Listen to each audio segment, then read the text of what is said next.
My life changed forever on a quiet autumn morning when I stood in my bathroom holding a pregnancy test with trembling hands. As two bright pink lines slowly appeared, tears filled my eyes. After 3 long years of trying, countless doctor visits, and endless heartbreak, I was finally pregnant. I gently placed my hand on my stomach and whispered, "You're finally here."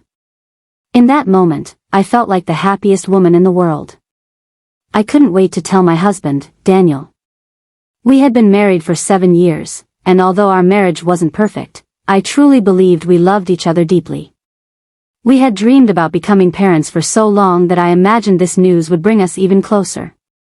I spent the entire afternoon preparing a surprise for him. I cooked his favorite meal, lit candles around the dining room, and wrapped the pregnancy test inside a small gift box along with a pair of tiny baby socks. When Daniel came home that evening, he looked exhausted but smiled when he saw the candles. "What's all this?" he asked. I simply smiled and handed him the box. He opened it slowly, looked at the pregnancy test, and froze. I waited for excitement, expecting him to laugh, hug me, or even cry. Instead, he quietly asked, "You're pregnant?" I nodded with the biggest smile on my face and said, "We're having a baby." He slowly sat down, stared at the floor, and softly replied, "Oh." Just one word. I told myself he was simply shocked because everyone reacts differently to life-changing news. I refused to believe anything was wrong. Over the following weeks, my excitement grew stronger while Daniel became strangely distant. He stopped asking how I felt, barely touched my growing belly, and never showed interest whenever I talked about baby names or nursery decorations. Every time I tried to involve him, he found a reason to change the subject. I convinced myself that becoming a father had simply overwhelmed him. Meanwhile, pregnancy wasn't easy for me. Morning sickness lasted almost all day, I was constantly tired, and even the smallest things made me emotional. I hoped Daniel would comfort me, but instead, he seemed irritated. One evening he looked at me and said, "You've changed." I smiled sadly and answered, "I'm pregnant." He sighed before saying, "I know. I just miss how things used to be." Those words echoed in my mind for days. One night I woke up around 2 in the morning and noticed his side of the bed was empty. I quietly walked downstairs and found him sitting on the back porch, speaking softly on his phone. The moment he noticed me, he ended the call. "Who were you talking to?" I asked. "Work," he replied without looking at me. "At 2 in the morning?" I questioned.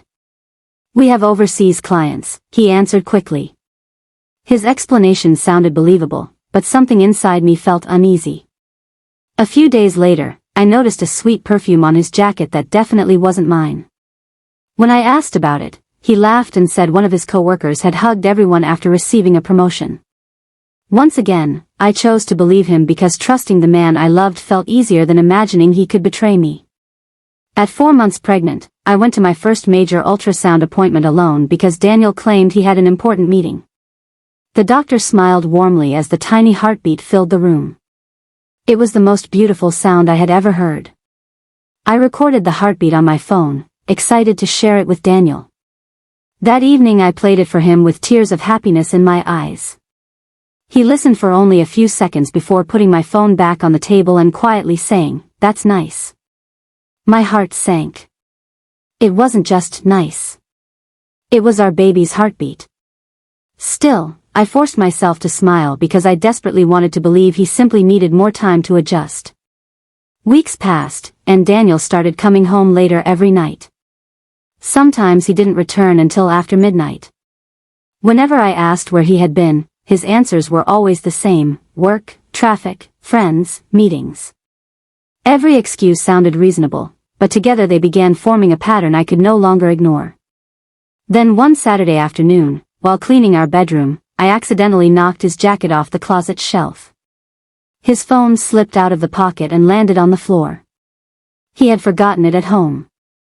The screen suddenly lit up with a message that made my heart stop beating. "I miss you already. Last night was perfect." Red heart, my hands began shaking uncontrollably. The sender's name wasn't saved, only an unfamiliar phone number. I stared at the screen for what felt like forever, unable to breathe. Part of me wanted to open every message and discover the truth, but another part was terrified of what I might find. Eventually, I locked the phone and placed it exactly where it had been, pretending I had never seen it. That evening Daniel came home acting completely normal. He kissed my forehead, asked how my day had been, and smiled as though nothing had happened. Watching him pretend everything was fine hurt more than the message itself. During the following weeks, more signs appeared. Strange hotel charges on our credit card statements. Secretive phone calls. Smiles that appeared whenever he looked at his screen. Excuses that no longer made sense. Every clue slowly destroyed the trust one had spent years building. Then came my 20-week ultrasound. The doctor looked at the monitor, smiled brightly, and said, "Congratulations. It's a girl." Tears streamed down my face as I imagined holding my daughter for the very first time. I wished Daniel had been there to hear those words. Instead, I drove home alone with ultrasound pictures resting on the passenger seat beside me. When I walked into the house, I found him sitting comfortably on the couch watching television. "I thought you had an important meeting," I said. "It got cancelled," he answered casually. My heart broke. "You missed finding out whether we're having a son or a daughter." He barely looked up before asking, "So, what is it?" I smiled through my tears and quietly replied, "It's a girl." He simply nodded and said, "Oh." That single word shattered something inside me. That night, as I lay in bed with one hand resting on my growing belly, I cried silently into my pillow. For the first time since becoming pregnant, I felt completely alone. My husband was still living in the same house, yet somehow I already felt like a single mother. I had no idea that the worst was still waiting for me, and that the truth about Daniel would soon change my life forever. The days after that ultrasound felt heavier than ever before. I tried convincing myself that I was imagining things, but deep inside, I knew something had changed between Daniel and me. Every conversation felt forced, every smile looked fake, and every excuse sounded rehearsed. I wanted to confront him about the mysterious message I had seen on his phone, but fear held me back. I was terrified that if I asked the question, I would hear an answer that would destroy my world forever. Instead, I focused all my energy on my unborn daughter.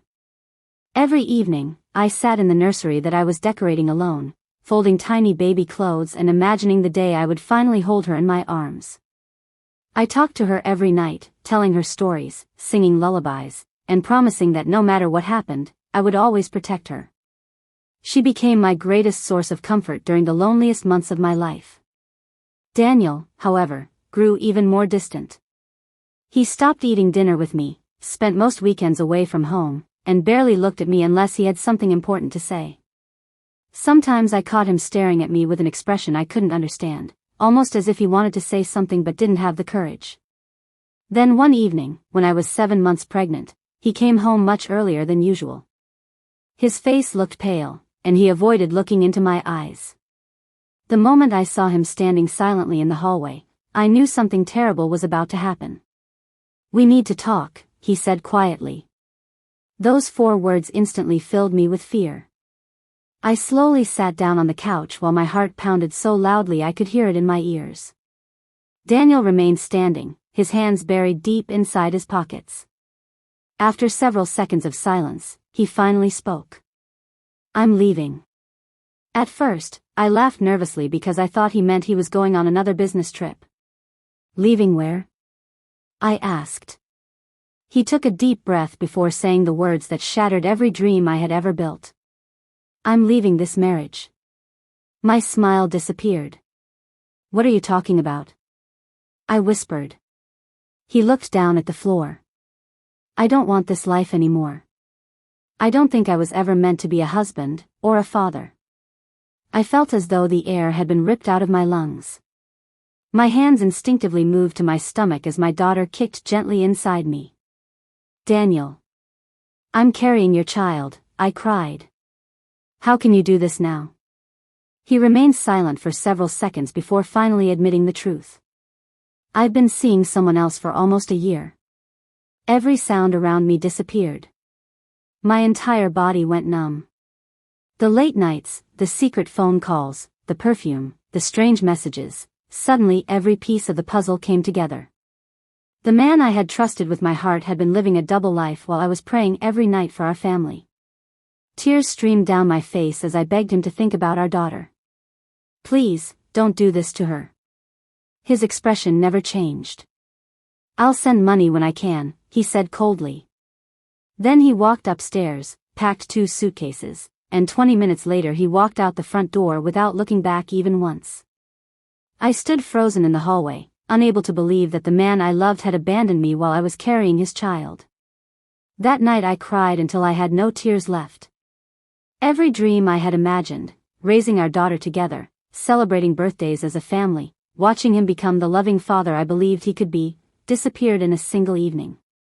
The following weeks became the hardest period of my life.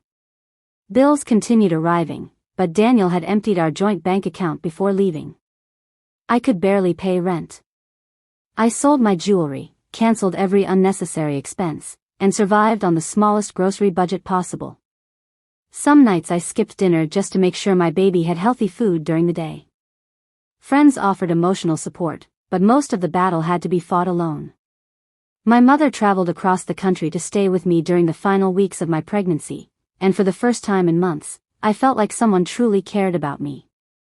She held me whenever I cried and reminded me that my daughter deserved a mother who refused to give up. One stormy night, only 3 weeks before my due date, labor suddenly began. The contractions came faster than anyone expected, and my mother rushed me to the hospital. As I looked around the maternity ward, I saw husbands holding their wives' hands, encouraging them through every contraction. My side of the room remained empty except for my mother. Despite the pain, I promised myself that my daughter would never feel abandoned the way I had. After nearly 14 exhausting hours of labor, I heard the most beautiful cry I had ever heard. The nurse gently placed my tiny baby girl into my arms. She had dark hair, tiny fingers wrapped around mine, and beautiful brown eyes that slowly opened as if she were searching for me. In that moment, every heartbreak suddenly became worth surviving. I kissed her forehead and whispered, "You will never face this world alone because you'll always have me." I named her Lily, a flower that symbolizes hope and new beginnings, because she had given me both. Holding her in my arms made me realize that although my husband had left, life had also given me the greatest gift I could ever receive. I no longer saw myself as the woman who had been abandoned. I saw myself as a mother with a reason to fight, a reason to live, and a reason to believe that even after the darkest storm, the sun always finds a way to rise again. The first year of Lily's life was the hardest year I had ever lived, but it was also the year that transformed me into someone I never imagined I could become. Every morning began before sunrise with the sound of my daughter crying for milk, and every night ended long after midnight with me rocking her to sleep while silently praying for enough strength to face another day. I was exhausted almost all the time. Some days I forgot to eat, and other days I fell asleep sitting in the rocking chair with Lily resting peacefully on my chest. There were moments when I questioned whether I was strong enough to raise a child alone, but every time she smiled at me, all my doubts disappeared. That tiny smile reminded me why I had refused to give up. Financially, life became even more difficult. My maternity leave ended quickly, but I couldn't afford daycare, so I began working from home as a freelance designer while Lily slept beside me. I answered emails with one hand and held a baby bottle with the other. There were nights when I worked until 3 in the morning just to earn enough money to pay the bills. Slowly, I realized that surviving wasn't enough. I wanted to build a better future for my daughter.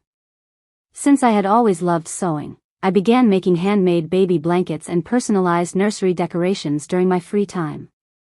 At first, I listed them on a small online marketplace with little hope that anyone would notice. Then one morning I woke up to discover that every single item had sold overnight. Customers loved the quality, the designs, and the handwritten thank you notes I included in every package. Orders continued increasing week after week. Before long, I was earning more from my small business than I had from my old job. I named the company Lily's Little Dreams, because my daughter had inspired every stitch I sewed. As the business grew, I rented a tiny workshop and hired another single mother who desperately needed work. Then I hired another, and another. Soon, I had built a small team of hard-working women who understood exactly what it felt like to struggle while raising children alone. We weren't just co-workers, we became a family. We celebrated birthdays together, supported one another during difficult times, and reminded each other that no woman should ever feel ashamed for rebuilding her life after heartbreak. Meanwhile, Lily grew into the happiest little girl I had ever known. She took her first steps while I was packing customer orders, and instead of feeling guilty for working so much, I realized she was learning one of life's most valuable lessons: perseverance. Every evening we danced around the living room, read bedtime stories, and laughed until our stomachs hurt. She never complained about not having a father because she was surrounded by love from grandparents, friends, neighbors, and the incredible women who worked alongside me every day. Whenever someone asked where her dad was, she would simply smile and say, "I have the best mommy in the world." Those words healed wounds that I thought would never disappear. Years passed, and my little online business turned into a successful company with hundreds of loyal customers across the country. We eventually moved into a beautiful house with a large backyard where Lily could run, play, and chase butterflies every summer afternoon. For the first time since Daniel had walked away, I no longer worried about paying bills or losing our home. We were no longer surviving, we were finally living. Then, nearly 8 years after Daniel abandoned us, something happened that I never expected. One quiet Saturday afternoon, while helping customers inside my store, the front door opened, and I looked up to see a face I hadn't seen in years. Daniel stood there holding a small bouquet of white lilies. His hair had started turning gray, his shoulders looked heavier than I remembered, and the confidence he once carried had completely disappeared. For a long moment, neither of us spoke. My heart didn't race anymore. I didn't feel anger or sadness. Surprisingly, I felt nothing at all. The woman he had left behind no longer existed. I had become someone entirely different. Daniel looked around the store in amazement before quietly saying, "You built all of this?" I simply nodded. His eyes filled with regret as he noticed framed family photos hanging on the wall, pictures of Lily growing up, birthday celebrations, school awards, vacations, and countless happy memories. Every photograph told the story of a life that had continued without him. Then his eyes landed on Lily, now a bright, confident 8-year-old girl helping a customer choose a handmade blanket. He stared at her in complete silence before whispering, Is that my daughter?" I looked directly into his eyes and calmly answered, "She's my daughter."